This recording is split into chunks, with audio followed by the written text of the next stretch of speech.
Oh, come on. I know, again, you got to let everybody know. Is Seattle the best drift crowd ever or what? Here we go, Michael Essa, Ken Gucci. Here we go, Seattle. Michael Essa initiates high into the bank. Ken Gucci a little bit later than Michael Essa. Now both of them riding high. Michael Essa just a bit higher. You can tell by those hash marks on the lane. Now coming down to the power alley into that second outside zone. Ken Gucci shortens it up. Michael Essa, oh, we got contact. Houston, we have a problem. But Michael Essa not phased. Ken Gucci continues on, and that's exactly what he needed to do to really solidify what was going on there. Gucci coming in way too hot, having to compromise, and then just shortens it up and gets in the side of him. Exactly what we just said, right? Outside zone 3, there's a decel prior to the zone and filling most of the zone, about 75% of it. And big props there to Michael Essa for staying in that. That was a pretty hard hit, and we'll have to look to see if there's any damage there. It does look like Ken Gucci is going to incomplete on this run, but let's take a closer look at it here. Like you said, Gucci got a little bit of a late jump. He's trying to make up ground now. He's trying to get to that line that Michael Essa is on, but Essa is staying super close to the wall, getting on throttle, blazing through outside zone 2 and 3, and then right there, that's where the decel, and you can see Gucci just kind of comes through the smoke line, and right there makes contact with him, and then has to come out of drift there.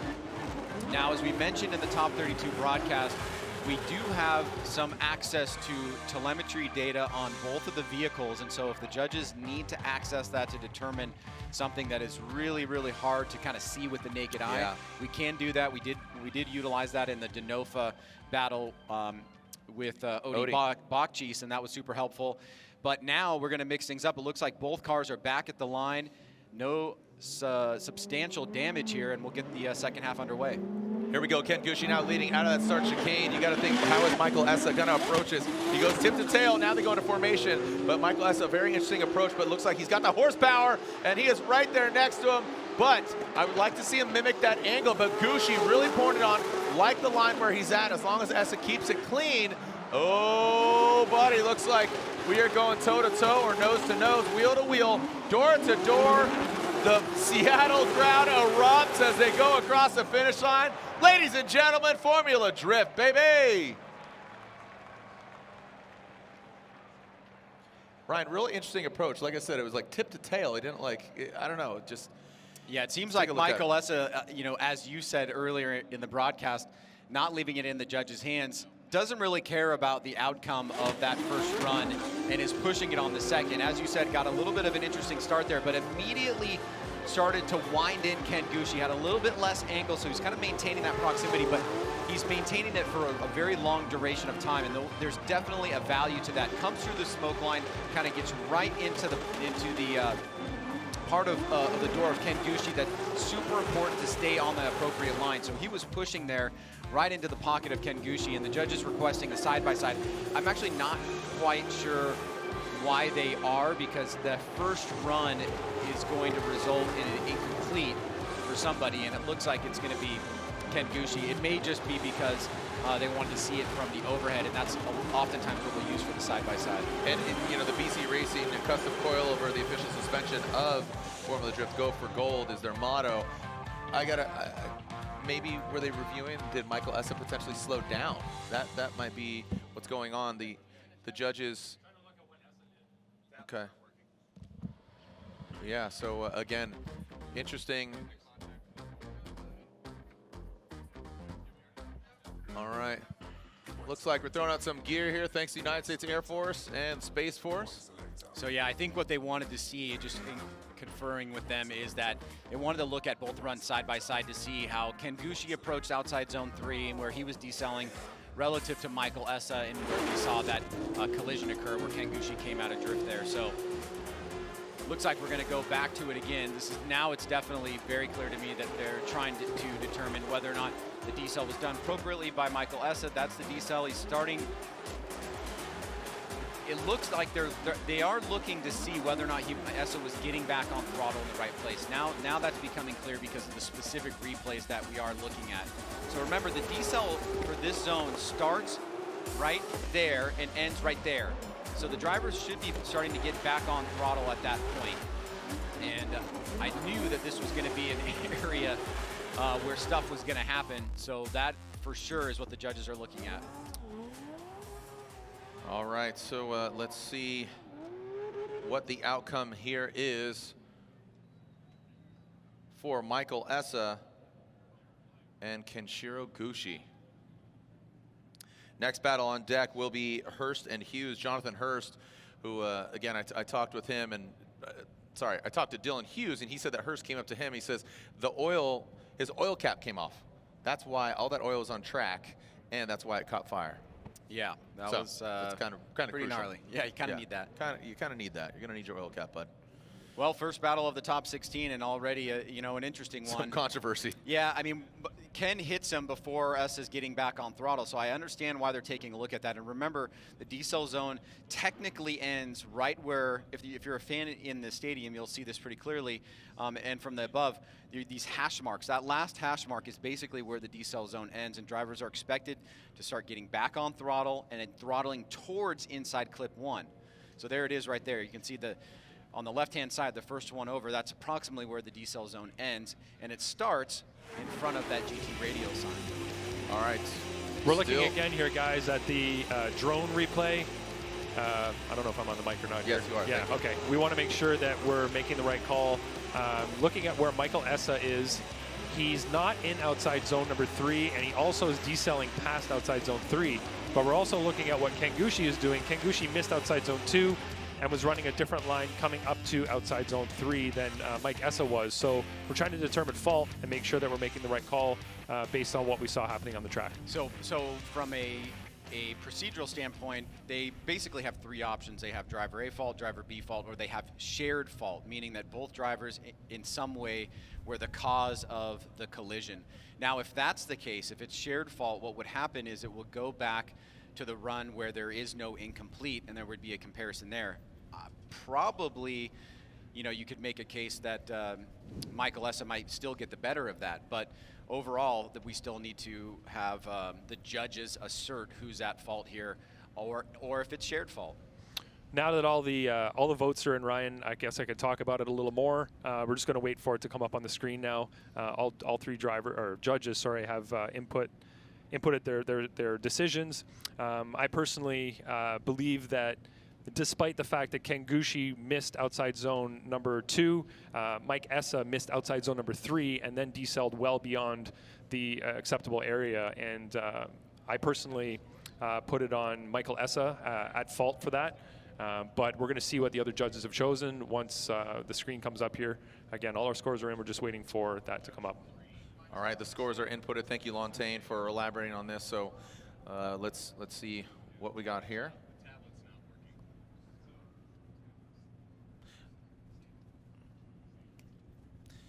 And again,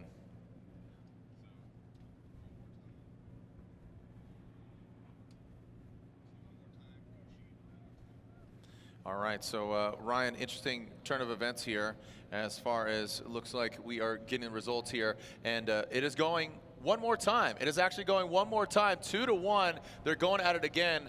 Lontaine, Ryan, you were talking about it, so you said basically you sided with, and here it is. So again, it was Brian Eggert. Wait, is that correct? Yeah, that's correct. And he's going for it here. Here we go, as Jonathan Hurst will lead Dylan Hughes, the dozer, from here in the Pacific Northwest. He is going to give him chase. Jonathan Hurst initiates. Hopefully oil cap stays on here. Looks like it is. He has thrown it down. And looks like you can see mid-high to the bank. And now into that second outside zone. Oh, big angle from Hurst. That got really wonky. Look at the angle from Hurst. Now coming around in that final outside zone. All right, Ryan, this is where I mean, it looks insane, but let's look at it again. From outside zone 2 to 3, that got real weird. Well, that was definitely a recipe for another potential collision there. Let's take a look at it from the onset. Both drivers side by side, getting a good start here. Look at the mimic there by Hughes, just having a couple slight adjustments, but keeping proximity relatively close here. And now coming down off the bank, you can see not filling the zone completely. Big angling up there by Hurst. Now, that's going to have to affect the chase driver, and we see Dylan make that adjustment that, like, A happens, then B happens, and it looks like there was an effect to Dylan where potentially he thought there may be something that he would have to avoid because of the angling up of Hurst. So I think at first pass, Hurst would get that mistake. Obviously, he has clean air out in front of him, and perhaps the mistake, quote unquote, that Dylan made was caused by the angling up there of Hurst. Every action has an equal or opposite reaction, right? So that's throwing up the roadblock. I don't think Hurst actually intended to do that, but he actually salvaged that. He definitely could have parked it. Dylan was like, whoop, hold on, put on the brakes. All right, here we go. So Dylan Hughes will now lead the dozer, and Jonathan Hurst will be given chase. Look at that, Dylan Hughes. Jonathan Hurst now, it seems like he's a little lower, kind of alternating positions from what went down. Oh, and Hurst goes hard into the wall. Dylan Hughes continues on through the course. Let's make sure he is okay, as Dylan does need to continue on through the course, and he does that. So this is another scenario. Did Dylan cause any sort of incident there between Hurst and himself? Well, again, remember that area, and I'm sure we'll probably go back to this again. There is a momentum map / decel area coming off of the bank. Remember, it's right at the end of the outside zone. So we will take a look at this and see what happens, but obviously the run stops there for Jonathan Hurst. And as we go back to the replay, we'll dissect it a little bit deeper. Hurst trying to be aggressive here. Hughes right up on the bank, nice and high, up against the wall. You can see Hurst is on a tighter line here. Now he starts scooting back. Whoa. And it looks like the front end. Right. Yeah, the front end grips up there. And one of the things that we've been learning as these cars have been getting more powerful is how the front end can grip up when they when they're off throttle for an extended period of time, or they change or have an input in the vehicle. And it looks like that's what happened there. As we get a result quickly here, it looks like the intuitive results coming through. Slide him right for Dylan Hughes. So yeah, the suspension looks like that front right did that, which is so good. I love it. But here we go, back with our one more time. This is Michael Essa and Ken Gucci. Michael Essa initiates high on the bank. Ken Gucci, you can see some wavering there. Michael Essa sticking it to the wall. Jeez. Woo! Are you kidding me? Look at that. Nice job by Essa. And look at Essa gets all that second outer zone. He seems like he's fired up. That MCP Euro Liquid Volley BMW transitions in. The GT radials go round. Ken Gucci drops into formation, but he was your #1 qualifier, or is your #1 qualifier.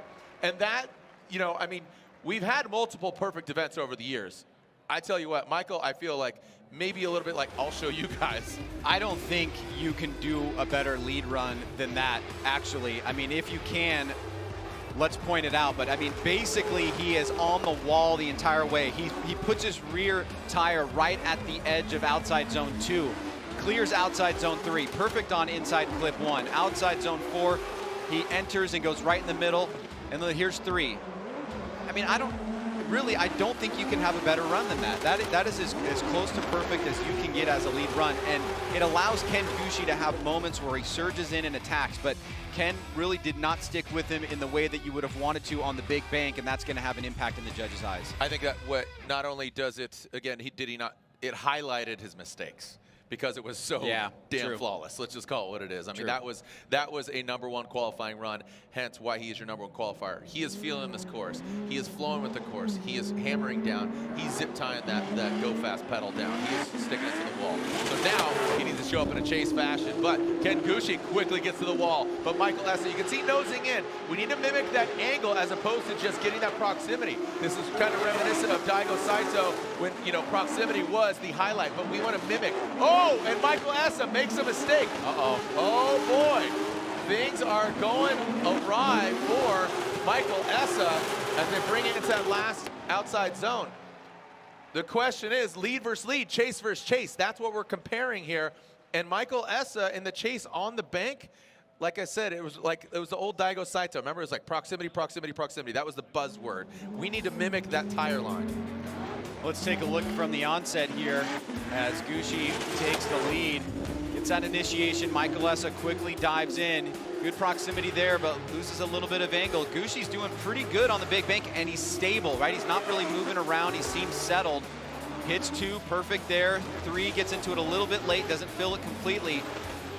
Now, what I want to say here is that I think overall Michael Essa's lead is better, but that doesn't necessarily mean that he automatically wins the run.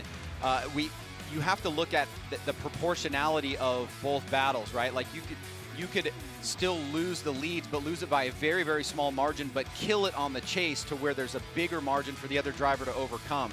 So this is a great battle here. The one more time, really excited about what we're seeing so far from these two drivers, and of course another tough call for the judges. I like what you said. Just because he had a great lead run doesn't mean it's in the bag. It's not over. So that's where, you know, it goes to show you fight for it. Fight for your right to party into the grade 8. Yeah, and here's the side-by-side. I mean, this field is getting so competitive. You can see that Essa is definitely maintaining the proximity side. Gucci was not really much of a factor in proximity on the chase on the bank, but he starts to come back on the center section. But there's a natural compression here, so we kind of expect that. And with Michael Essa having such a good lead, it makes me want to focus on his chase and how big of the mistakes were there in his chase, and does that put us into another ambiguous situation, or do the judges have a clear winner in mind? Well, let's see. Some of the fans are cheering one more time. I don't know. What do you guys think? Do you guys think Michael Essa gets the win? Do you guys think Ken Gucci gets the win? Or do you think they should go one more time? I mean, look, you can't blame the fans here for saying one more time, because we are without drifting in person. Oh, here we go. So we got an OMT. Remember, this is we got a Michael Essa vote, and now Michael Essa gets the win. Michael Essa gets the win and advances on.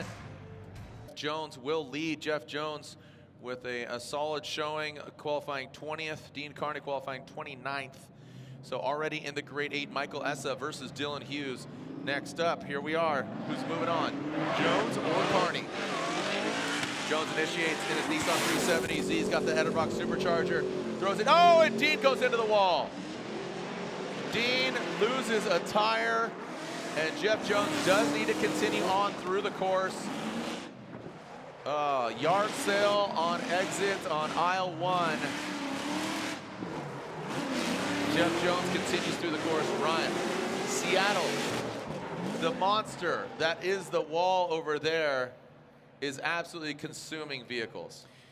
Yeah, and that happened so early in the battle. You wonder, you know, what's the strategy there? Does the spotter yell to Jeff, hey, you know, he just crashed behind you, you know, take it easy? But at the same time, I think maybe Jeff knows, because how loud that car is, right, that he can get through the run. But there's the tire that came off of Dean's vehicle. Yeah, the whole wheel. And obviously sustained some pretty substantial damage there. We'll go back and take a look at it. It started to seem like it was happening just a little bit after initiation, and we know that that wall does not move, and there's always going to be a lot of damage there, even with a really soft touch. But that was actually pretty hard. And look at that right there, the center of the wheel. Oof. That's the whole brake rotor. And, wow. I mean, that's getting it for the gram, huh? Sick. Here we go. Be sure to tag Dean. So Dean initiates on a little bit of a lower line, and the front end starts washing up towards the big bank. And that, you do not want that. So Jeff Jones, keeping an eye on him as we get around the course, is able to get through without any incompletes of his own. And so he will have an advantage here. And obviously we still just need to figure out if Dean is going to go through trying to fix the vehicle in with using a competition timeout. And he does have one. He does have one. He has not utilized his. But the big thing is how much damage. I mean, look, he did 2 one more times to Brandon Sorensen earlier. So as Dean goes hard in the wall, just want to make sure he's okay. Looks like that was a hard hit. I wonder if he, I mean, obviously lost power or something. So as Dean, we'll make sure he's okay and get him out of the car. Oh, there he is. Yep. Yeah, it looks like he's maybe saying his arm is a little hurt there. Yeah, he's out of the car. Hey, round of applause for Dean Carney, if you will. Make sure he can hear you. There he is. Dean Carnage Carney. So, yeah, it looks like he's grabbing his arm. He might have shifted, and when he slammed, just ripped it in. A lot of the guys wear arm restraints. So, unfortunately for him, it's going to take some time to get this vehicle off. You know, setup, give himself a little bit of a run-up here. Like that approach, but don't know if it's going to pay off, because look at this. Oh, just as I say that, he reels him in. Oh, wow, a big straightening there from Chelsea Denofa, quick little correction there, a bobble. Now in that second outside zone into the third, and Chelsea Denofa does not look 100%. It looks just a little bit off, just by a scotch, just by a hair.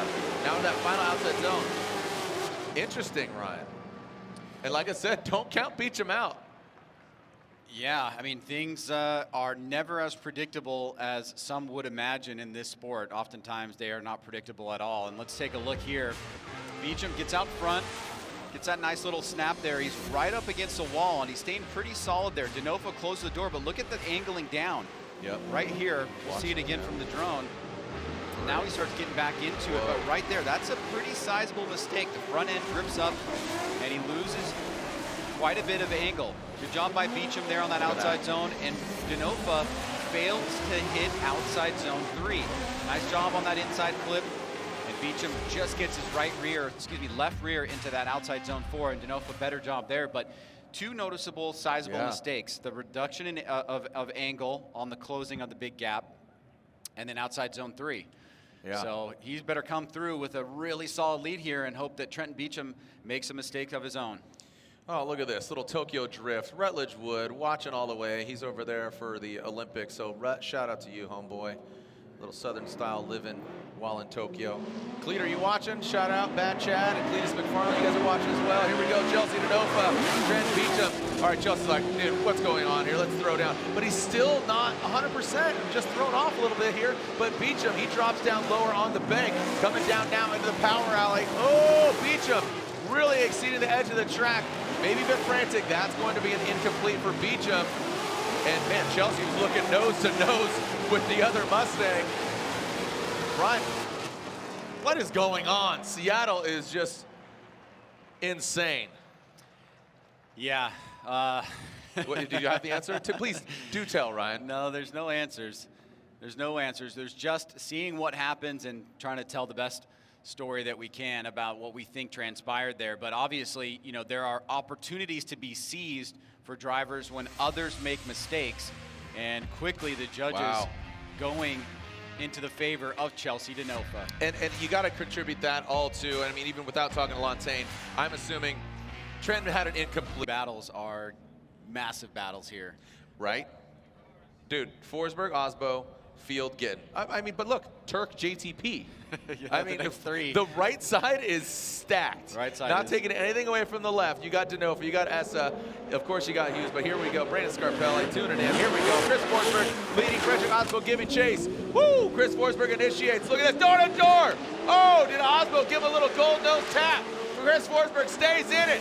Look at these two champions going toe-to-toe, mano-a-mano. Second outside zone, the power alley living up to its name. A swing into that front clip goes Forsberg and Aasbo transitioning down to that final outside zone. Forsberg deep, Aasbo right there on the door. Make some noise, Seattle.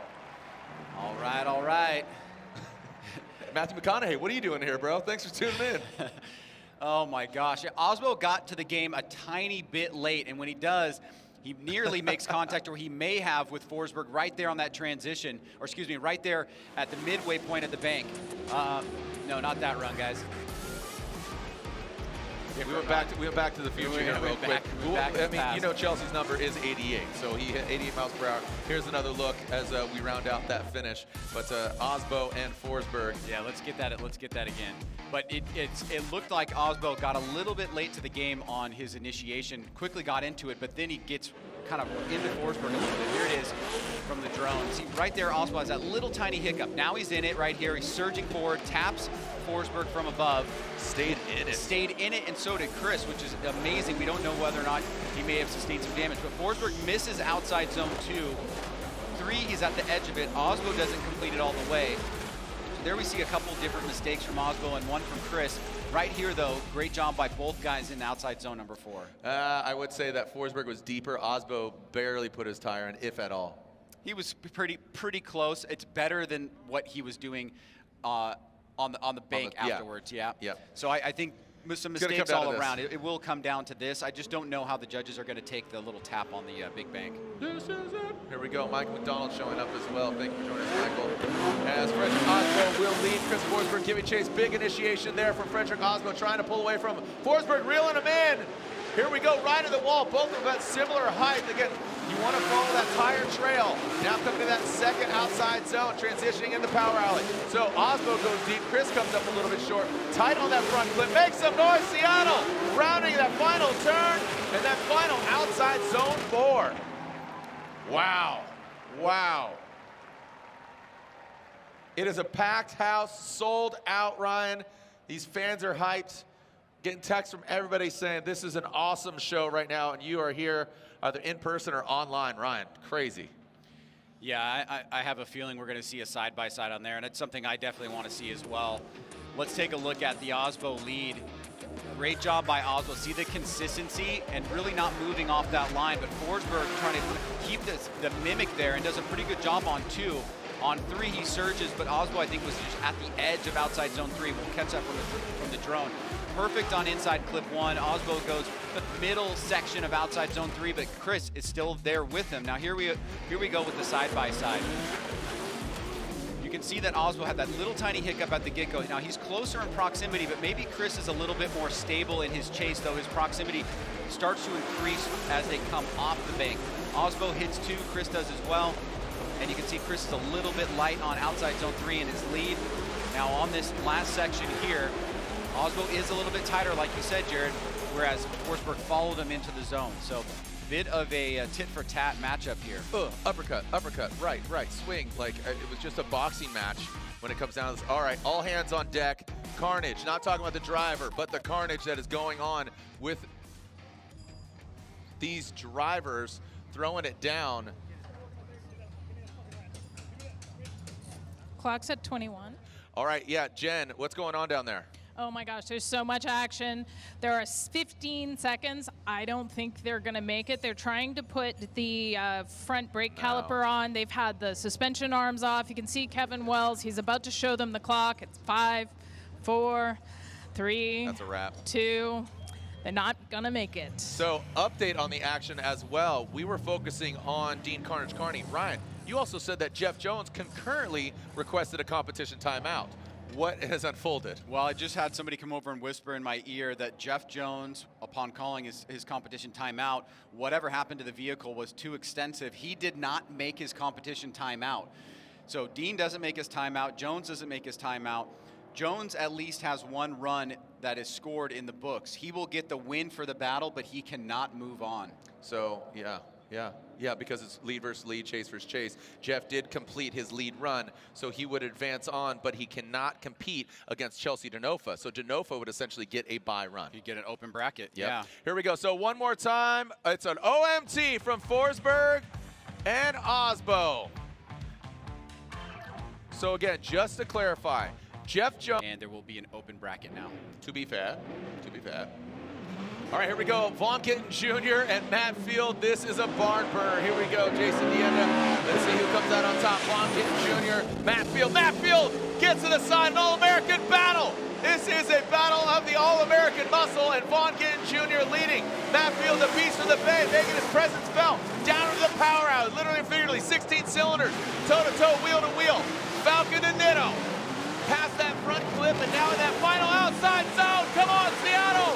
Woo! Insane! What? Holy cow, if there was a table, I'd flip it over right now.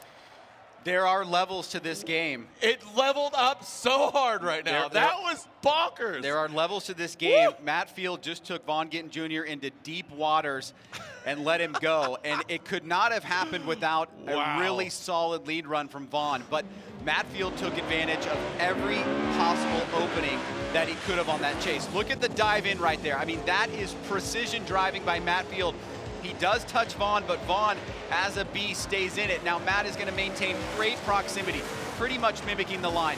He's a little bit tight on outside zone 2, but the story here is all about proximity and taking advantage of the opportunities given to him. He dives in once again. This time he's on the exact line that Vaughn was to finish things up, and that, my friends, is an incredible chase run from the current points leader.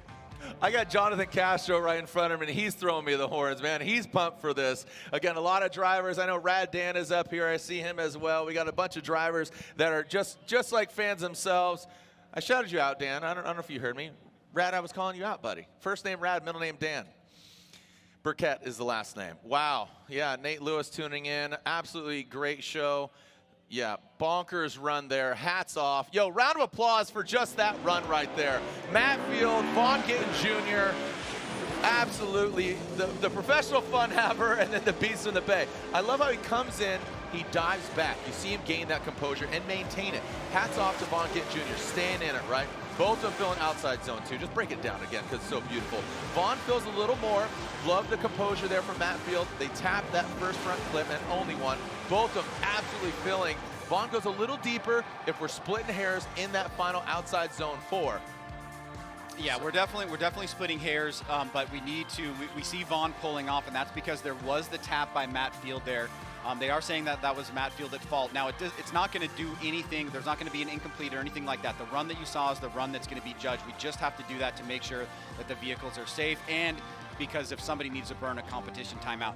But going back to the run, I think you're exactly correct. Field was slightly tighter in 2 and 3 and a little bit in 4. Not very much, but noticeable enough to where Vaughn's team could take advantage of it. However, the proximity was really the story there, right? He utilized every opportunity he could to be door-to-door.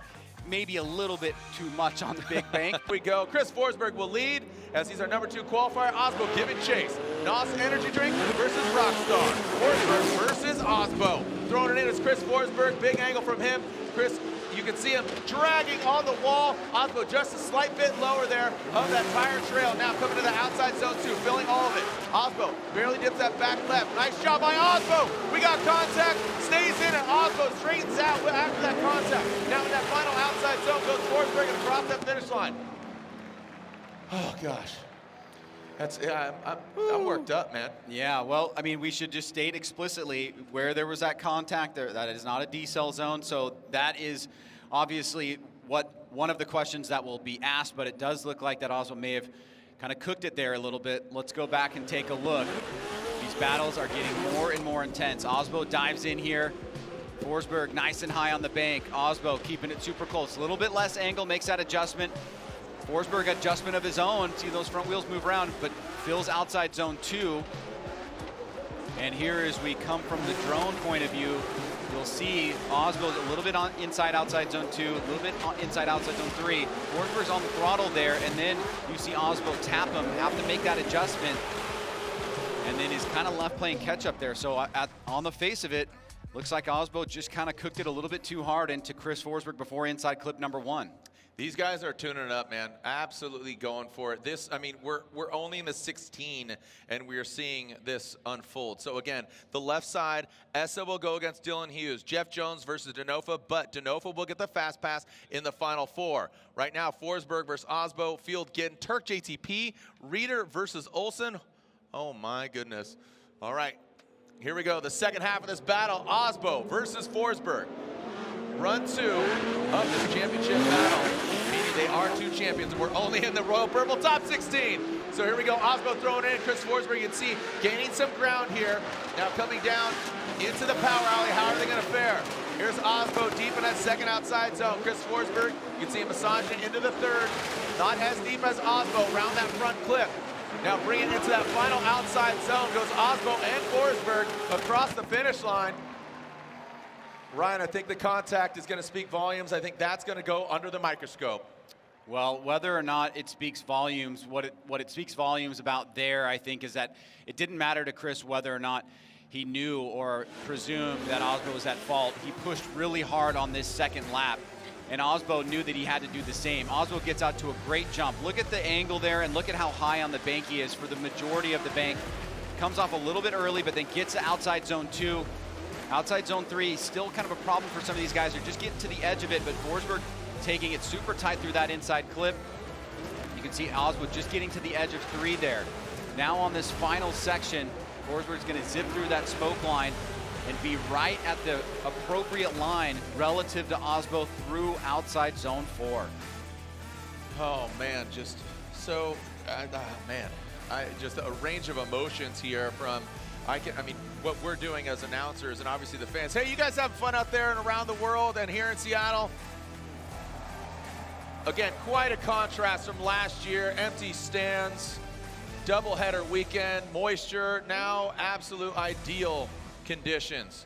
Packed house, everybody's hyped, scores are in. Slide him left for Forsberg, right for Aasbo. Chris Forsberg gets 1 vote, and he gets 2 votes. There it is, Chris Forsberg gets the win unanimously. Lontaine, if you could throw on your headset, we'll wrap out with you. Amazing 2 battles, and it culminates to an absolute Forsberg win. Yeah, when you watch the first battle between the 2 drivers, we had talked earlier about how well Forsberg was doing in practice on Friday, but he wasn't really putting that together in that first run against Aasbo. But on this battle, you could really see what he was doing in the lead position. He was really high on outside zone 1, hit all his zones. Look at outside zone 2, outside zone 3. In the chase position, though, Aasbo is missing those zones, and then because he's on a tighter line than Chris, kind of gets into the side of him there and makes a correction to not make contact with him. And on the lead run, Aasbo was pretty solid throughout the run. I don't think he was as deep in a couple of zones, but Forsberg was right on his door through the whole run, putting on pressure, and really kept it clean in the chase. So he really beat out Aasbo, lead and chase, and got the win overall. Sorry, Ryan and I are discussing just the insane battle between Field and Gittin. That very well, I hate to just throw claims out there, like it's like the Castro-James Dean battle. We still talk about that. I feel like we'll be talking about that Field Von Gittin Jr. battle for years Let's to come. codify that one into the FD history right there. Carry the one. There we go. It's thrown in the. Well, now we have the second half. Second half. What's going to happen? Now Matt Field gets the clean air. Oh man, where's the mini bike when you need it, bud? Here's why this is interesting to me. Hurry up, wrap it up. No, okay. Tell me later. New set of tires for both. New set of tires for both. Matt Field gets the grip, shoots away from Von Gittin Jr. Both of them have a brand new set of respective tires, Falcons and Nittos. Matt Field a little bit higher. Von Gittin Jr. takes some angle out of it to gain proximity and goes on him. Here going down into that power alley. Von Gittin Jr. lunging forward like a fencing match here in the Olympics. Now bringing into that front clip. There goes Matt Field. Now transitioning into that final outside zone. Who's going to come out on top? Ryan. Woo! There we go. What do you say, Formula Drift Nation? Well, if Vaughn loses this battle, it's lost at the start, right? Because we saw Matt Field from the get-go give 0 room to Vaughn, diving in, making that contact, and something may have happened at the line where you can see right out of the gate, he grips up and gets that gap. Now, any other run, Vaughn may be able to fight back, and he's not really in the fight until about halfway. Gets on that little bit of that lower line. Now, I think we can say that Matt Field's chase was one of the best that we've seen, and he's coming back with a very strong lead here. A pretty principled, strong lead with no major mistakes. And as we see both drivers come across the finish line, I have to imagine that if it goes in favor of Matt Field, that's the reason why. Yeah. All right, so again, that contact. Oh, wow, look at this. Slide him left for Field, right for Von Gittin Jr. Our current points leader gets 1 vote, and now 2 votes. Matt Field takes down the 2-time and defending champion, Von Gittin Jr. Matt Field gets the victory and advances on. Like I said, from yesterday, from 0 to now hero. He jumps up. Guess what? He's only getting into the grade 8. This isn't even going in the Final 4, but exciting nonetheless. Hey, round of applause for Von Gittin Jr. as well. He exits stage left, but some fierce driving from the 2-time and defending FD champion. I'm sure we're going to have some adult libations later and wrap out about that, because that was an absolute bonkers run by both these drivers. The doctor was definitely called on that one. Here is another look at it, Ryan. Well, like you said, when he dove in, he was on a little bit of a tighter line, right? But he immediately got back to where the judges were talking about. And he sustained that, especially transferring over, getting in the pocket again, staying super tight. Another great transition where there's that mimicking effect. And yeah, you know, it's not absolutely perfect, but dang, that was really good. It was proximity, and it dabbled into those outside zones. And again, that true serum camera just showing you, shooting you up with some knowledge and just showing you what's going on. Another barn burner. Ryan Turk, JTP, excuse me, Derry, New Hampshire, Kalamazoo, Michigan. I can't take this. Just go ahead, sleep. I got this, bro. It's adrenal fatigue for me. Just peek out, just pass out like a fainting goat. Oh, Ryan just fainted. Ryan's out. That's it. All right. I'm joking, obviously. As we are going to move on to this battle again, Field moves on, and guess what? It's going to be Matt Field versus Forsberg in the grade 8. So Turk, JTP, Ryan Turk, piloting that gum out Toyota Racing, Toyota Corolla hatchback on Ditto tires. Of course, the signature teal and blue Ford Mustang. That is the Falcon tires. Roush Performance, Ford Mustang of JTP. RT and JTP about to throw down as they leave the start line. Here we go. We're in the Royal Purple Top 16, and here it is. Ryan Turk. Bit of a gap already from Ryan Turk and Justin Pawlak, but Justin, massive angle here, but not part of the zip code, and now comes into that second outside zone. JTP absolutely grenading those course markers. Ryan Turk with a wide swing. Justin Pawlak, ooh, that got very precarious for Ryan Turk, flirting with that wall. He's a very shallow and short back bumper. Ryan, Justin Pawlak on initiation, similar to that of Vaughn Gittin Jr., maybe shot himself in the foot by giving himself way too much room, thinking that he could catch him, but that 4-cylinder turbo, it was turned up. There's Field, look at Field. Everybody's just like, what the heck? Yeah, he leveled up, man. There are levels to this game, and he just achieved another one. But as you said, to the run at hand, it looks like Pawlak just got a little overextended. He's on a tighter line, and as he's coming up near the bank, he has to angle up, maybe to avoid a big wreck there.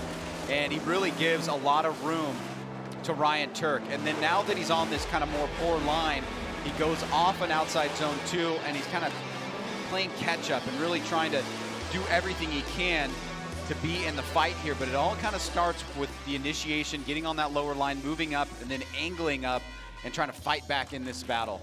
Yeah, he was just salvaging something there, and it really showed, especially on that outside zone 2, unfortunately for Pawlak. But now, you know, he's going to get the clean air, and this is where it gets interesting. You know, battles are really won, I think, in the chase position, showing some dominance, driving prowess, and I think Ryan Turk, obviously he has the horsepower, he has the car. Can he execute? But Justin Pawlak right now putting down a solid lead run. Good angle from him. Ryan Turk not as deep. Oh, and a correction. JTP, obviously something. Oh boy. Oh boy. As now they alternate here. And that's going to be all she wrote for Ryan Turk, or excuse me, for Justin Pawlak, excuse me. I got very nervous there as Justin Pawlak re-entered the chat room. I thought things were going to get a little hairy.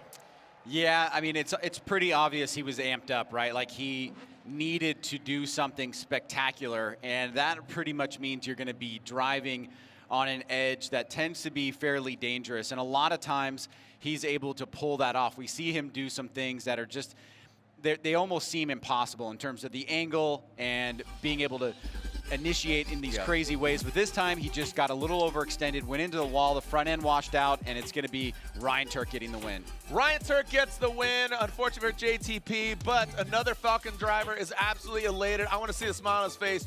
Right.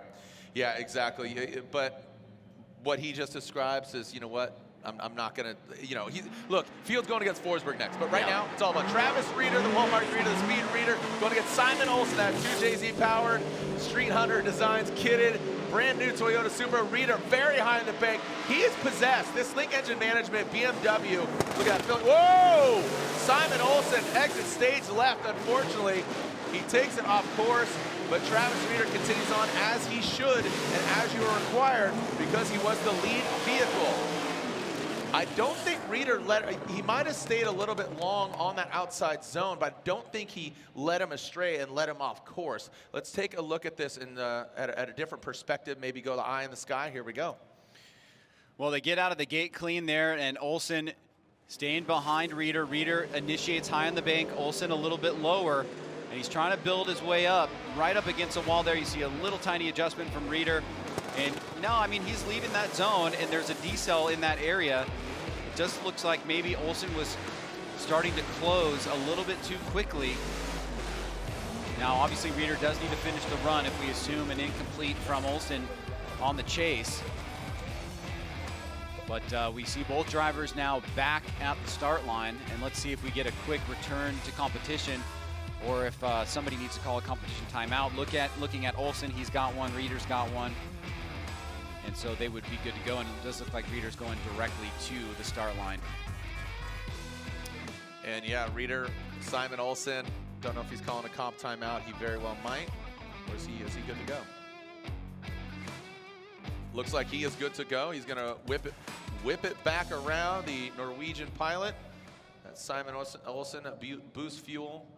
Again, Street Hunters design kit on, shout out TJ, what's up homeboy? John Sabal.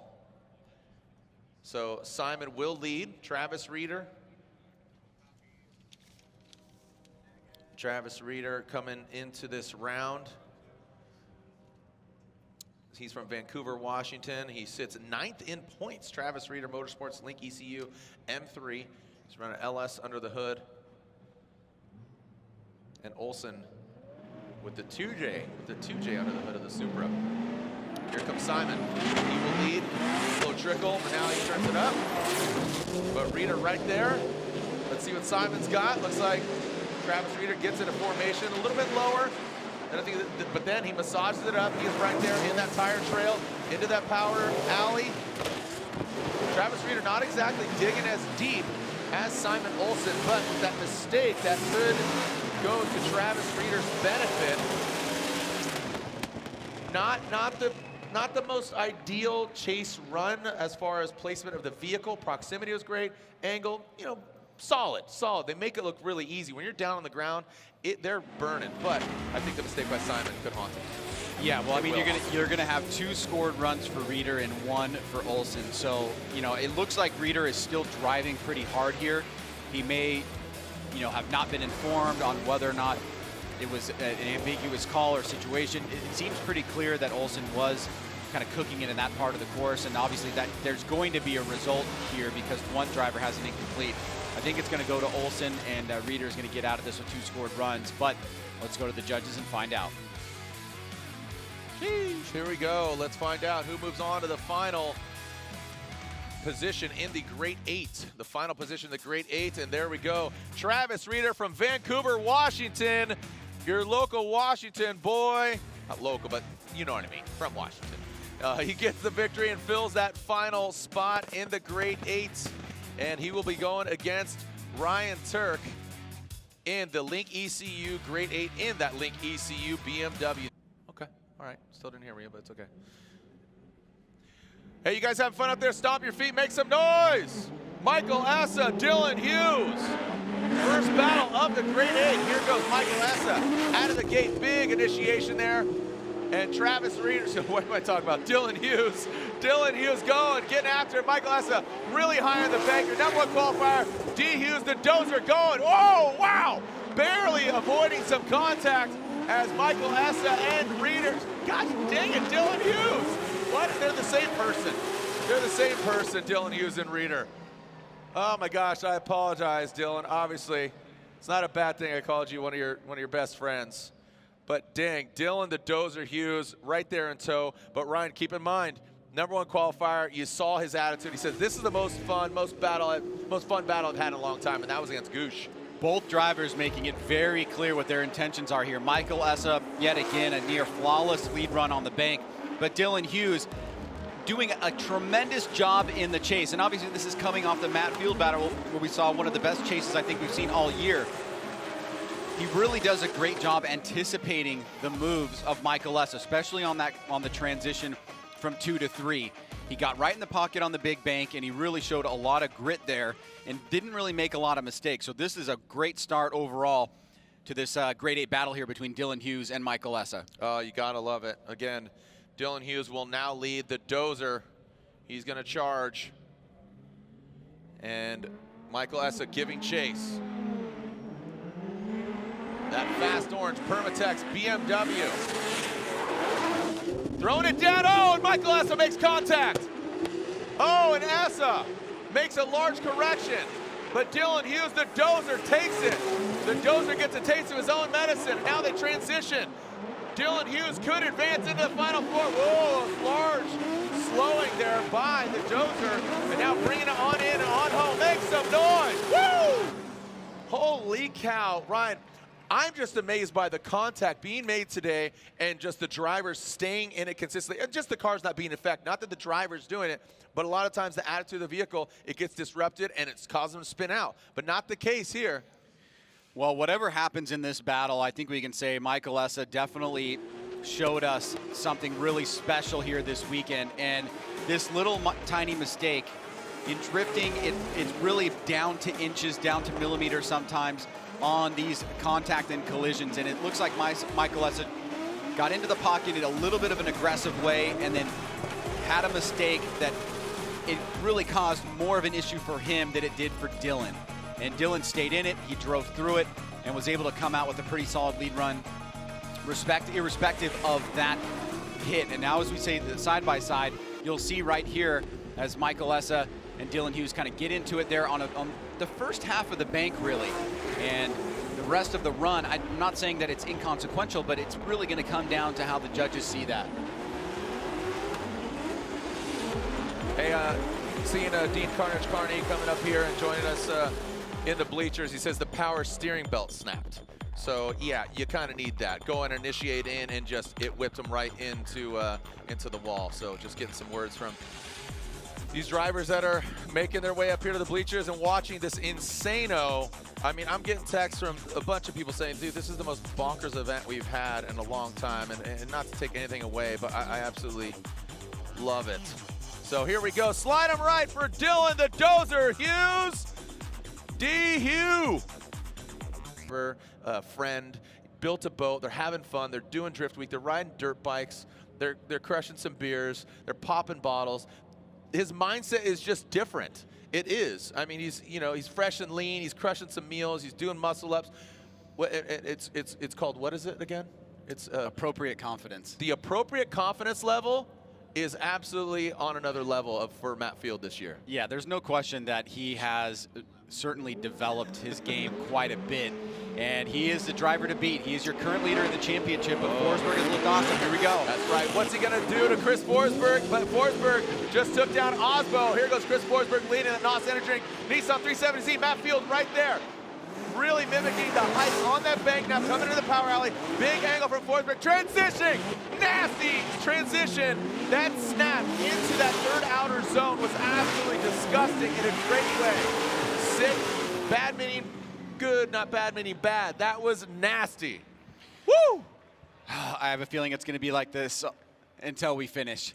Yo, and that's okay. Some people okay are saying this might be the best Formula Drift ever right now.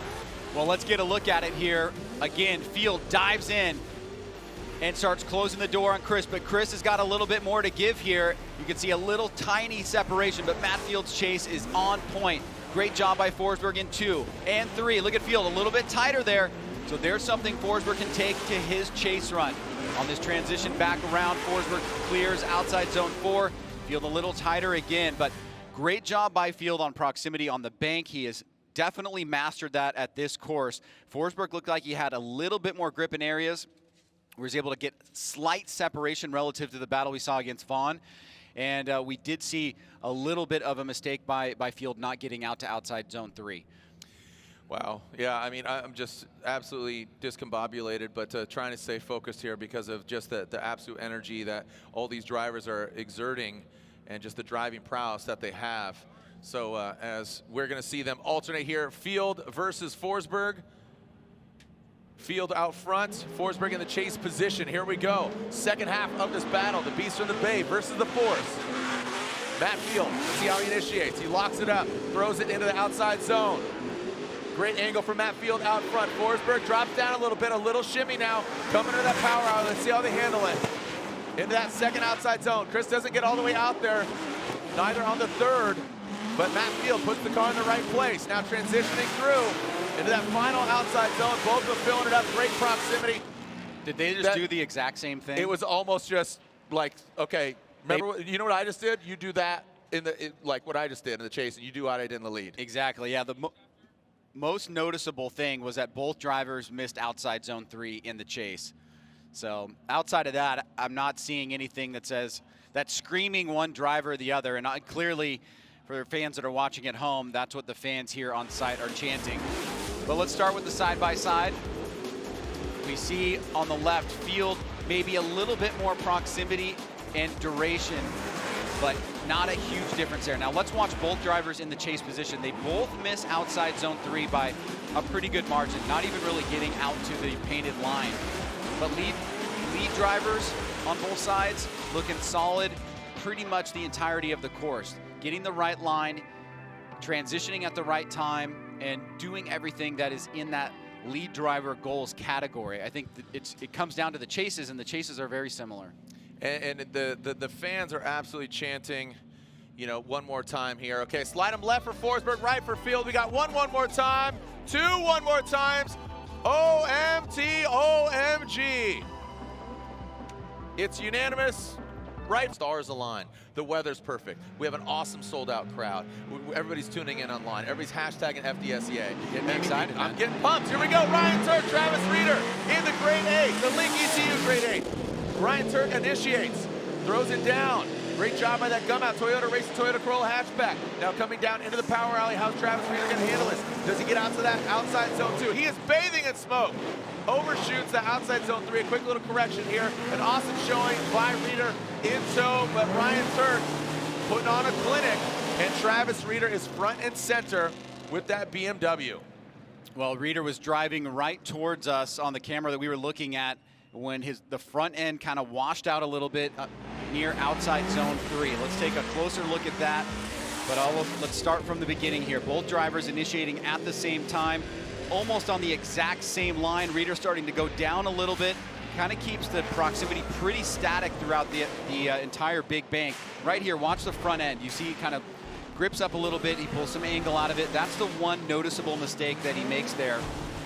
Outside of that, he is following the line that Ryan Turk was dictating pretty well, had some decent proximity, but there's an opportunity here, I think, for Turk to put an exclamation on it if he can have a better than average chase run.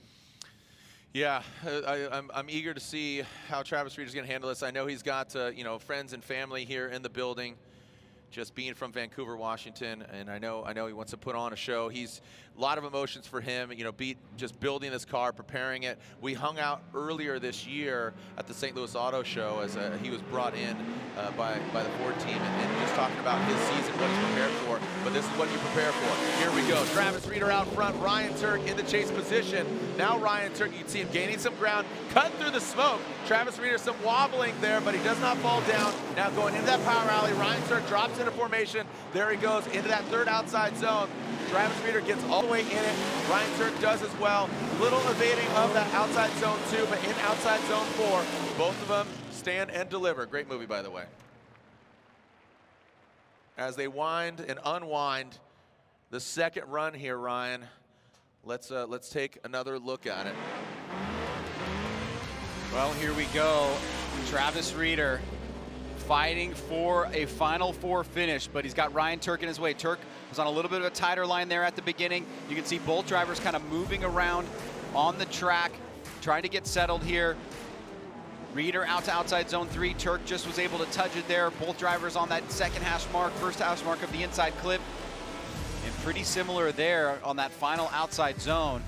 So will that front end kind of washing out a little bit in the chase run by Travis Reeder be the overall impact here? As now it goes into the judges' hands, which we don't want to leave it in, but we have to. You know, we got to hand it over to them, but don't like keep it, you know, like lateral, kind of like a lateral move to the judges, and like don't hold on to it, just keep moving. Here we go, slide him left for Turk, right for Travis Reeder. Ryan Turk gets 1 vote and 2 votes. Is it unanimous? And it is. Ryan Turk gets the victory. Ryan Lontaine, if you could throw on your headset, just elaborate. Haven't talked to you in a while. I miss you. And obviously, I will not cause any violence to you on any of your decisions. I appreciate and do not envy your position. But Ryan Turk gets the win. Oh, thank you. Chris Forsberg, Matt Field. Forsberg will lead. Forsberg will lead the first run as he qualified second. Matt Field, 26th. Not taking anything away. He had a great second run. Here we go.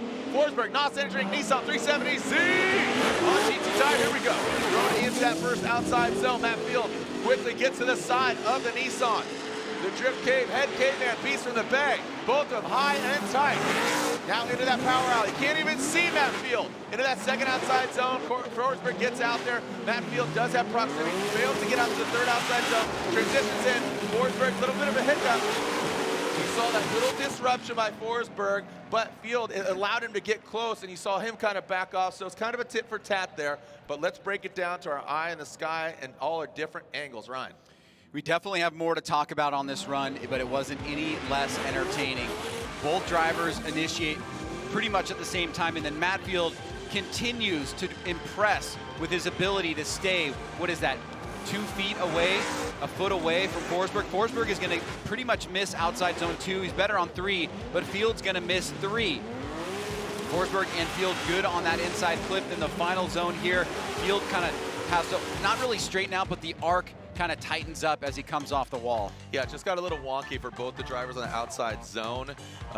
You know, Field has just been doing such a great job of not just, again, it bears repeating, not just proximity, not being close, but mimicking that angle and being close and just mirroring where that vehicle position is. That I think was what really, he outshined, you know, in that Gittin Jr. battle. So this is where Chris, you know, he was the unit of measure in the drivers' meeting this morning, talking to the drivers. Matt Field said he was admittedly in the drivers' meeting. He's like, "Yo, let's wrap it up. Let's go drive. Can we? Let's get this going." Sometimes get a little long-winded on particular items that repeat, but when you've been there before, sometimes you're eager, you're chomping, you're chewing on the bone. Here we go. Matt Field, the beast of the bay out front, Falcon tires, drift cage, four-lane exhaust. On those Ford stars, here we go. Yes, sir. Matt Field, Chris Forsberg. Look at that. He threw more angle at it. Chris did as well. These guys are going for it. Let's snap back in that third outside zone. Woo! We got proximity, my friends. Slide into the chat room. Here we go. Matt Field, Chris Forsberg. What do you got? Seattle, Matt Field and Forsberg. Oh my gosh. Like, I just got a text from Pat Good, and he says, I haven't seen this many back-to-back-to-back banger runs in I don't know how long. Maybe ever. Maybe ever. Maybe ever. And this run, again, no disappointments at all. Initiating at the same time. This time, Chris comes back. What is he, 6 inches away, 12 inches away? Right there, a tiny, tiny little correction by Forsberg in the chase position, but overall, you can see Field leads him into outside zone 2. He fills 2. Forsberg doesn't fill outside zone 3. Tight right here. Good transition back around. Forsberg through the smoke. And a great way to finish it up. Maybe for a little tiny unwinding of the angle there. Barely noticeable. And there is more to talk about in these 2 runs, though, that I think the judges can take a look at. Here's the BC Racing coilover side by side. Now, let's watch the zones first and see where any of these mistakes might have been made. See, Forsberg misses 2 in his lead. Field misses 3 in his chase. There's some bumping right there. There's some bumping on that inside clip. And then right here, Field had that kind of arc where he had to tighten it up a little bit in his chase run. Again, you know, this is where we really are splitting hairs here, but if you want to talk about what happened. That bank, both those bank runs. I know. And Forsberg, a little bit of a tiny issue on the bank in the chase. Field misses it outside zone 3 in his chase. Forsberg misses 2 in his lead. So, man, you can see that little thing right there. Yeah. I don't know, man. Okay, Scores wow. are in. Slide it left for Forsberg, right for Field. Are they going one more time? 1 vote for Matt Field. Matt Field gets the win. Matt Field gets the win. Ryan Lontaine throwing your headset. An amazing performance there by Chris Forsberg, but unfortunately, the top 4, the touring items typed as the official lighting of Formula Drift. Here we go, send it! Dylan Hughes, Chelsea Denofa, our first battle of the Final 4. That Permatex Fast Orange 2J BMW out front. Chelsea Denofa chased him down the gold nose in his rearview mirror. Now coming down into that power alley. Let's see how they handle Chelsea Denofa right there, transitioning out with that third outside zone. Denofa slides right into the door, but not making contact. In that final outside zone, Denofa digs deep. He's a gold digger, baby, as he brings it across the finish line. Dylan Hughes, Chelsea Denofa, solid run by both the drivers. Yeah, great way to start the Final 4 here. Dylan Hughes gets an awesome jump, but Chelsea Denofa quickly compresses right to him, has a little adjustment, but keeps that proximity and the duration on. And right there, so close as he follows him to outside zone 2. That was awesome. A little bit tighter there on outside zone 3 by Denofa. And you can see hits a cone on the inside clip. 4, pretty even, not much separation, but good opportunities by both drivers here to strategize for the second half of this battle, which we'll see right now. Wow, some great drive. I'm telling you, Dylan Hughes, that Permatex Fast Orange BMW, he's feeling the flow. He's driving right. Unfortunately, he's going against Chelsea Denofa, who is currently second in points, and I was going to say he might jump up, but Matt Field, he's still in the chat room chatting it up because he's going to be going against Ryan Turk, who is also, Ryan Turk currently sitting 8th in points. This is definitely shaking up the system. So Dylan Hughes would love to play spoiler here. And you know who's rooting for him? Matt Field. Here we go, Chelsea Denofa, BC Racing Ditto Tire, Ford Performance, Mustang RTR, Spec 5. Chelsea Denofa initiates into the bank. Dylan Hughes drops back quite a bit. He's going to need to gain some ground from what we've seen previously from these drivers. A little bit of a lower line there from the dozer. Now into that third outside zone goes Chelsea Denofa. Dylan Hughes not maxing and mirroring that angle of Denofa. And Dylan Hughes brings it on through. So Dylan Hughes, who qualified 9th, Denofa qualified 28th. So let's take a look.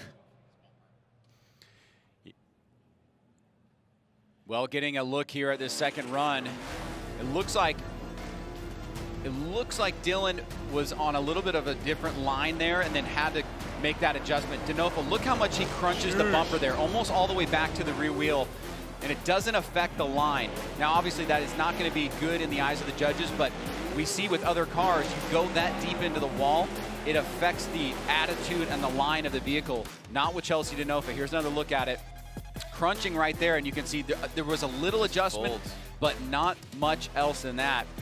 And so as we see Dylan Hughes with a little bit tighter angle there on outside zone 3, trying to close the door here and gain that proximity. That's where that compression point is on inside clip 1. Does a good job back around on outside zone 4 to try to get some back.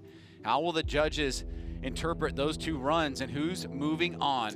Who's going to the finals? Remember, keep in mind that, again, 3rd place, holding carbon fiber, 3rd and 4th place get the same amount of points. It is about the trophy. Here we take a look at that BC Racing custom coilover. Go for gold, the official suspension of Formula Drift BC Racing.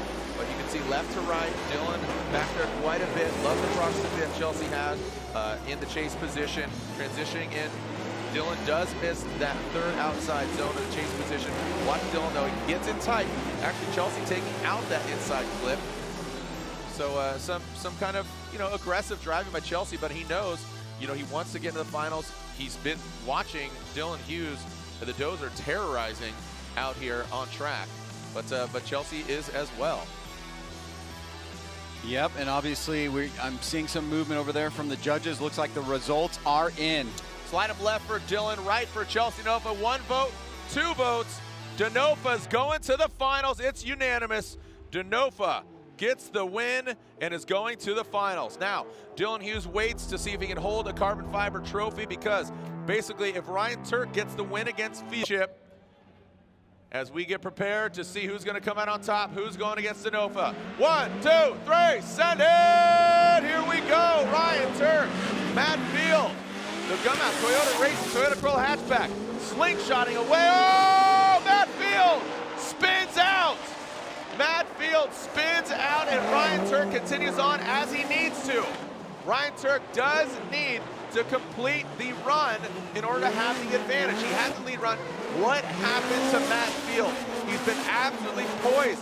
He wasn't even part of the equation when Ryan Turk initiated. You wonder what happened. Also, no competition timeout for Matt Field. He used it earlier when he damaged his wheel. Ryan, what do you think?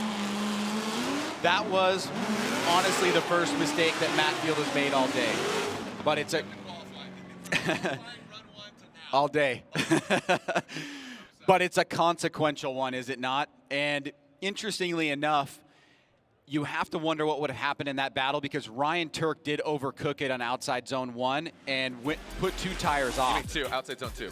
Well, from 1, and then you took tires off in 2. So there's the mistake from Matt Field. Big angle, doesn't hold it. We've seen this before on that course. Now let's keep our eyes on Ryan Turk here. and we'll probably get it from the drone. But he's coming in with a lot of speed, and it would have been very interesting to see how this battle would have played out. Let's see if we can. At the same time too. I just want to point that out. It just, you see the angling from Matt Field. There's no way to correct for that at that speed, and unfortunately, it's in the chase position where he's trying to gain proximity, but he's not there just yet. And we are not seeing Matt Field come back to the line just yet until there he is. So that's out of our sight.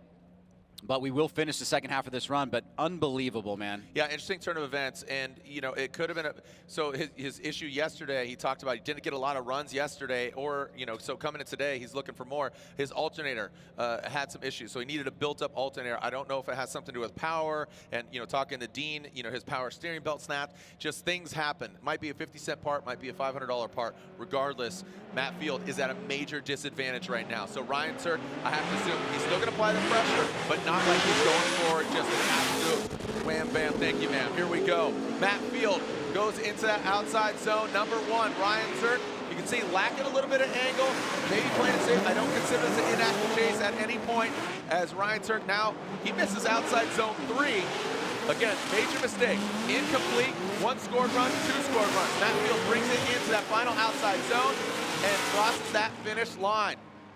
Ryan, unfortunately, as amazing as Matt Field has done, Dylan Hughes lands that 3rd place spot with Matt Field exiting out unofficially, allegedly, as Ryan Turk will be going to the finals unofficially, and that means Dylan Hughes will get 3rd place. But an amazing day for Matt Field, an amazing weekend from that 0 to now, just really capturing, I think, a lot of fans. Oh my gosh, there's no question about it. Let's make it official here. Slide him right for Ryan Turk. Ryan Turk gets the win. He's going to the finals. Denofa and Turk here at round 5. One more battle left to rule them all. Ryan, it's a bummer for Field, but like I said, I think he just gained so many fans here this weekend.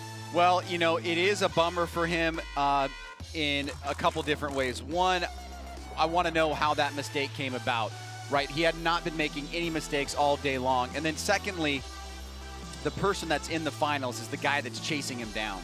And so we're going to see definitely some points stripped away from Field as he makes it to the Final Four. He's not going to get 3rd place. Dylan Hughes, because of his qualification, the higher qualification, will be standing on the podium. So that's a great accomplishment for him. But now we get to the finals of Chelsea Denofa versus Ryan Turk.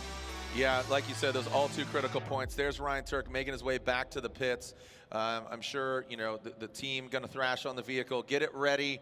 I mean, the way he's driving, he knows he's going against Denofa. Denofa isn't absolutely flawless either. I mean, he's having some great runs, but Ryan, you talked about, going to the wall, that bumper folding in, that inside front clip, having some issues there. But this is when you leave it all out on the track. This is the finals. One more battle left. That Gum-Out Toyota Racing, Toyota Corolla hatchback, poised and ready to go. So Ryan Turk, Chelsea Denofa, these guys, I mean, they're some of the best in the biz. Rightfully so. They are here. Ryan Turk qualified 3rd. Denofa utilizing a strategy that we had murmurs of. Jen Horsey down there getting the communique. You told me about it. But a couple of the drivers utilizing that. Hey, qualifying doesn't deliver any points. Why not qualify lower and basically go against a variety of drivers? And I honestly think, and I'll give credit where credit is due, the judges, Chris Yule was talking about it, with the drivers all over the place, that could equate to why we have so many tremendous battles here today. Real quick before we move on here, let's throw it down to Jen Horsey. Jen, what's up? Ryan Turk, you are in the final, my friend, against Chelsea Denofa. That's going to be a battle for the ages. Tell me about it. I hope it is. The Corolla hatchback has been driving awesome. The team has such a great setup on this car this weekend, and I just came in here, just wanted to have a ton of fun. Wanted to get some momentum going for the last half of the year.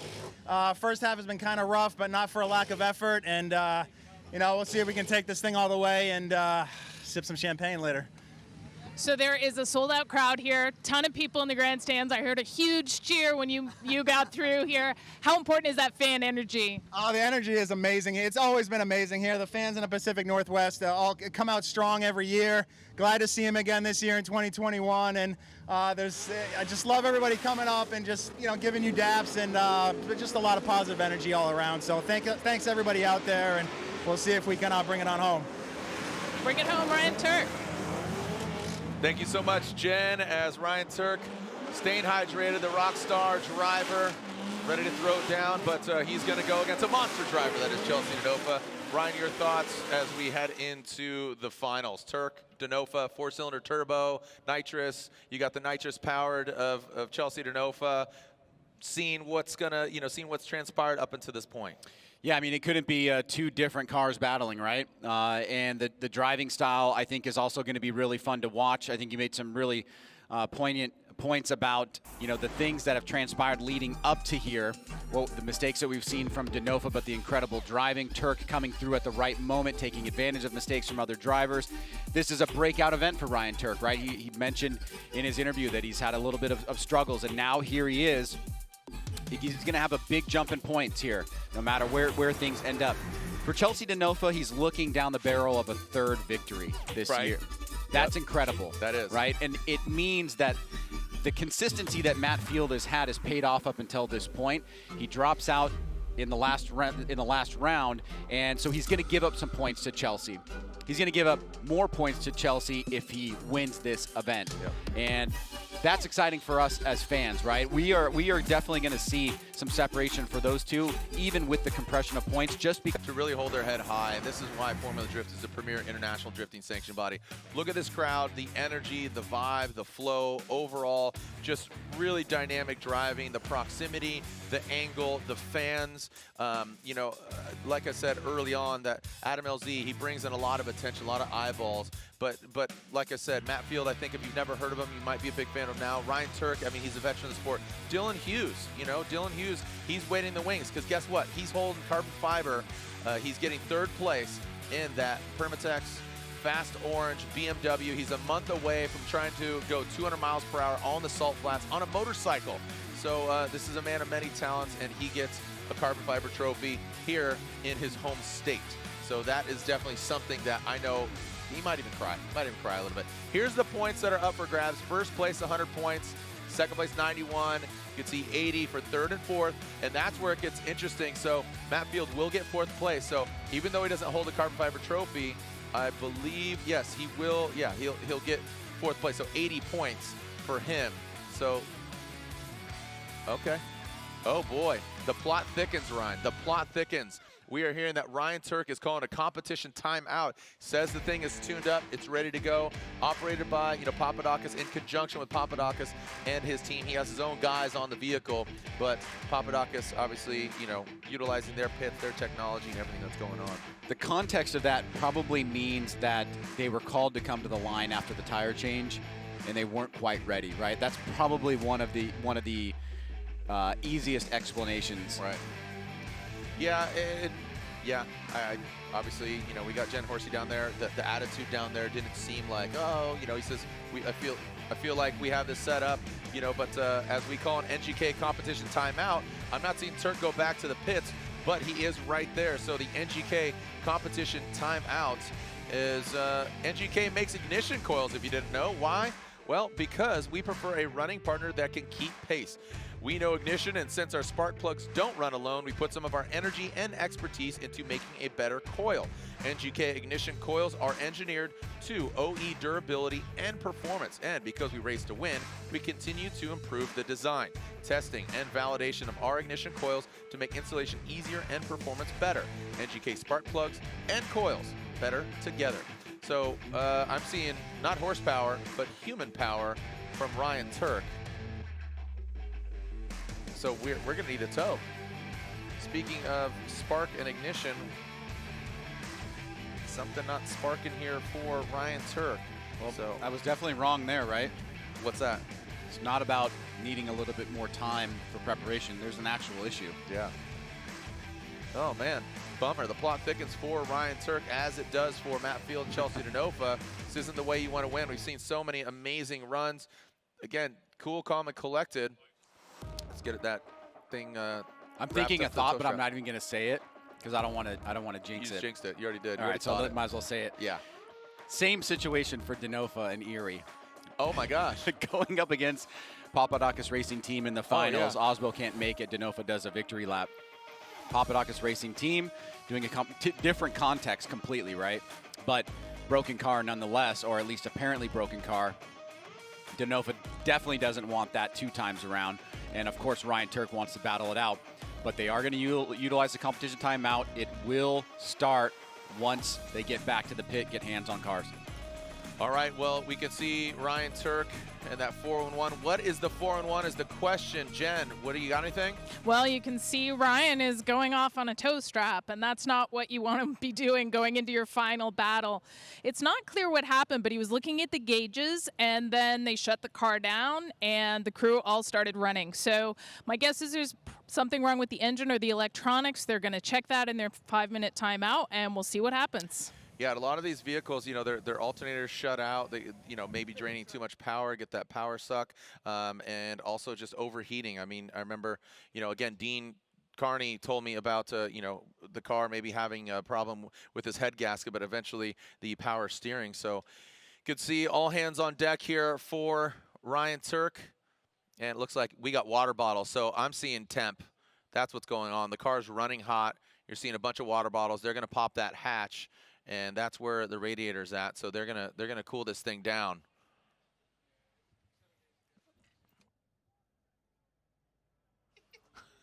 As Ryan Turk and his team, and there is our first 4 rounds. Odie Bakshi's wins round 1.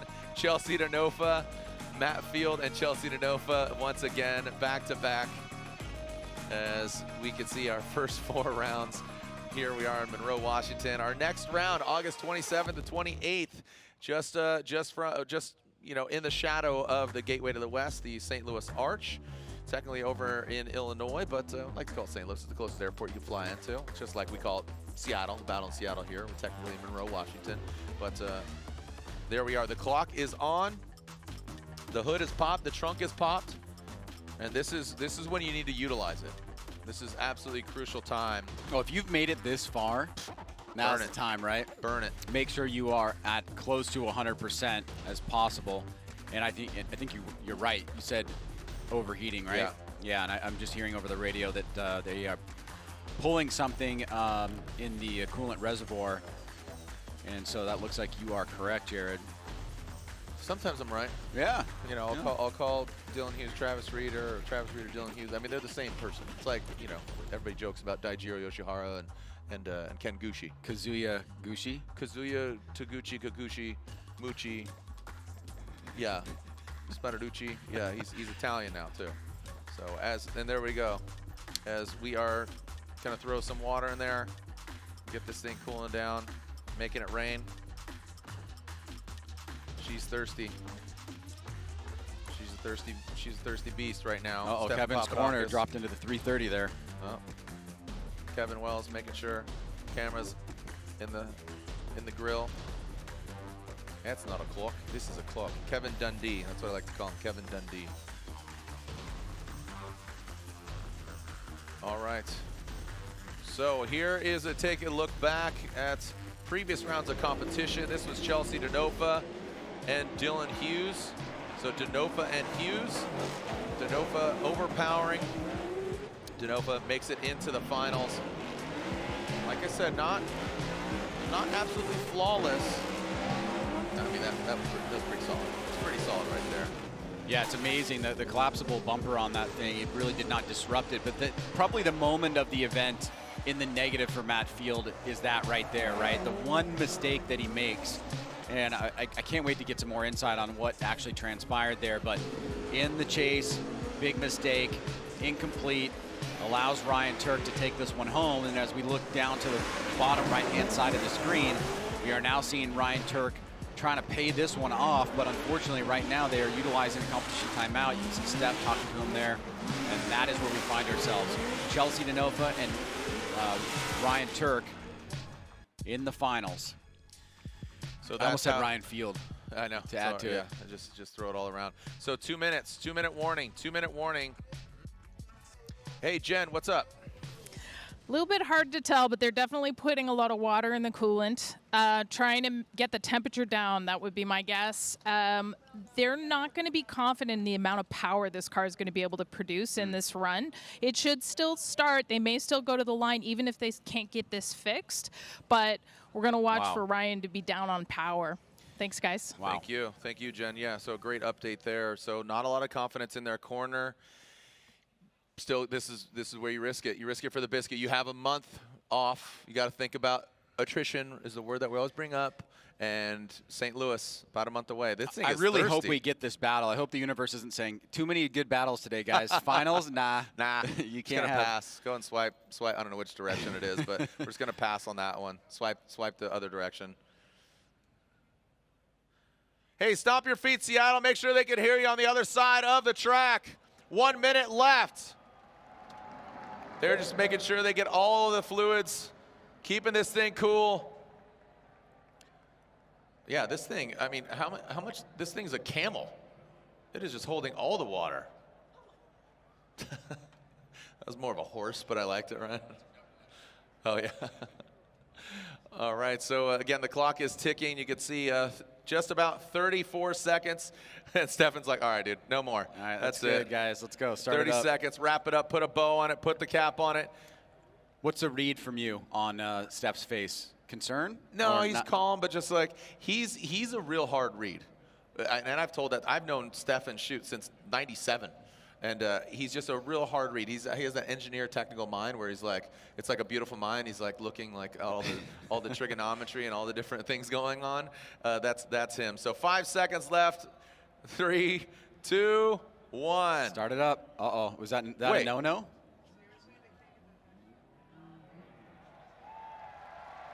There he goes.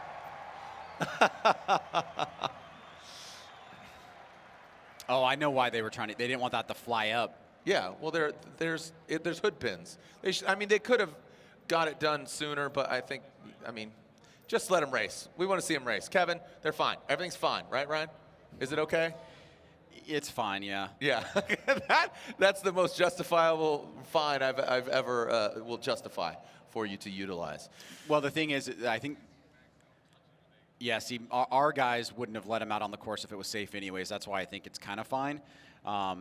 Just making sure it's buttoned up. Yeah, they're not going to let him go out there if there's something obviously that's unsafe, like something being unlatched. So I think as long as he had the car started and he had the intention of going to the line, I think it'll be okay. We'll find out real quickly. Somebody will come and tell us. No. But I'm seeing Turk out of the car now. Yeah. He's done? Oh, man. The temp went right back up. Ryan Turk going over, congratulating This Chelsea is unbelievable. Denofa. Chelsea Denofa gets another celebratory victory lap. Look at this, from Unreal. Erie, Pennsylvania to here, a victory without a finals. Same gutted. story, different driver. Same team, Papadakis team.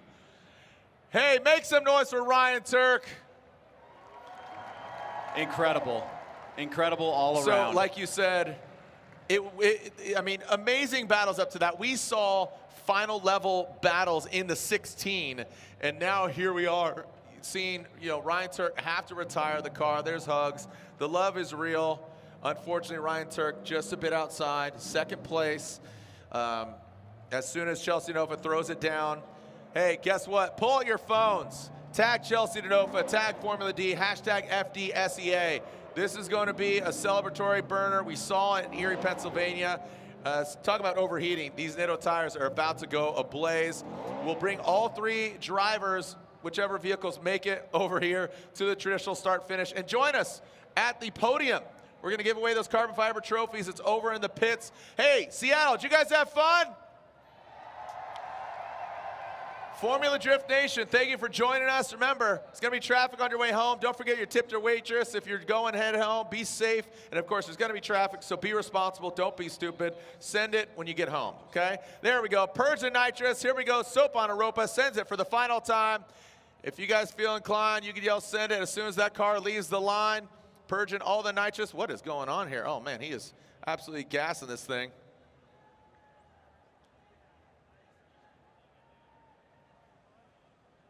Is his nitrous just going until his bottle's empty? The purge is stuck open. It froze open. This is what we call the Old Faithful. This is Old Faithful right now. Yeah, either that or he's vaping.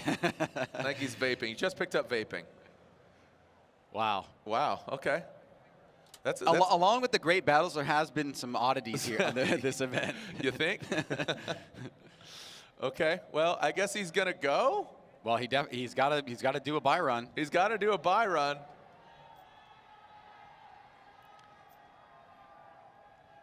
He's gonna do a run, but with nitrous or without, regardless, looks like he's finally running out of nitrous. The faucet is finally slowing down. Imagine he can't do a buy run. Then he's got to call a competition timeout. So he loses the first battle, right? Then he has a second battle in order to solidify his victory here in Seattle.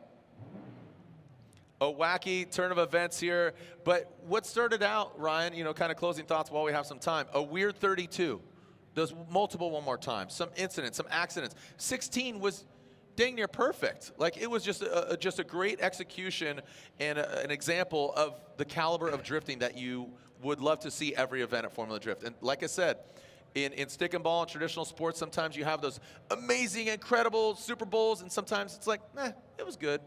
This was great. This was A++. The point is to go far, right? Yes. And, Denofa clearly went far Here we go. in this event. Turn it up. Send it! Chelsea Denofa is your winner here. Round 5 of the Formula Drift Pro Championship. The BC Racing Ditto Tire Ford Performance Mustang RTR Spec 5D. Celebratory run for Chelsea Denofa. Incomplete. An incomplete run. That's great. So, as Chelsea Denofa makes his way around the track, showing you that an interesting technique. 3 wins, man. I mean, this is James Dean-esque. This is James Dean-esque. And it's come under very auspicious circumstances, let's say. And auspicious. And it's not anything close to undeserved. It is very, very deserved. Yes. Everybody from time to time gets a little bit of help in one battle or the other, but he has proven time and time again that he's at the top of his game right now. And the driver that has been kind of a thorn in his side to get to that #1 spot is Matt Field. Yep. And Matt Field goes out today in the Final 4. This means Chelsea Denofa is going to close the gap potentially. Excuse me, he's definitely going to close the gap. He may be overtaking Matt Field on the second half of the season. Celebratory donuts. Some Denofa donuts there for you. The BC Racing Ditto Tire Ford Performance Mustang RTR Spec 5D comes out on top. The Type S lights are on as the sun is still up for quite some time. We finish here at 7:05 local time, but an amazing, incredible event. We'll get our other 2 drivers up here. That is Dylan the Dozer Hughes and Ryan Turk. But there are your 1, 2, and 3. We'll bring them down here. And no mistake who comes out on top. And with a nitrous purge. And here he comes. Looks like Ryan Turk is riding shotgun with him. Keep that Toyota Racing Toyota Corolla over in the pits. And here they come. There's that Permatex Fast Orange BMW. Dylan the Dozer Hughes. Unreal. Unreal. That 2JZ powered vehicle. Some hard work being put in, and he finally finds it on top, or it's not on top of the podium, but on the podium, I should say. Make some noise for him as they step outside. Just doing like quick math in my head, I think Chelsea Denofa is going to take the lead by 1 point. One point. Wow. Wow. All right, here are your podium finishers. Again, join us at the podium, passing out those carbon fiber trophies.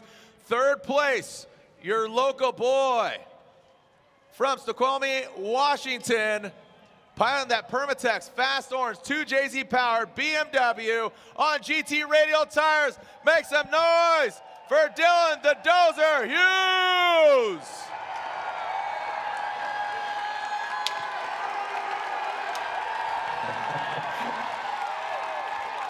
Climbing the cage here at Evergreen. Dylan absolutely late. Don't cry, Dylan. Don't cry. It's okay. It's okay. And second place, after a hard-fought battle, an amazing day, Gummout Toyota Racing, Toyota Corolla hatchback on Ditto tires, the rock star, Ryan Turk.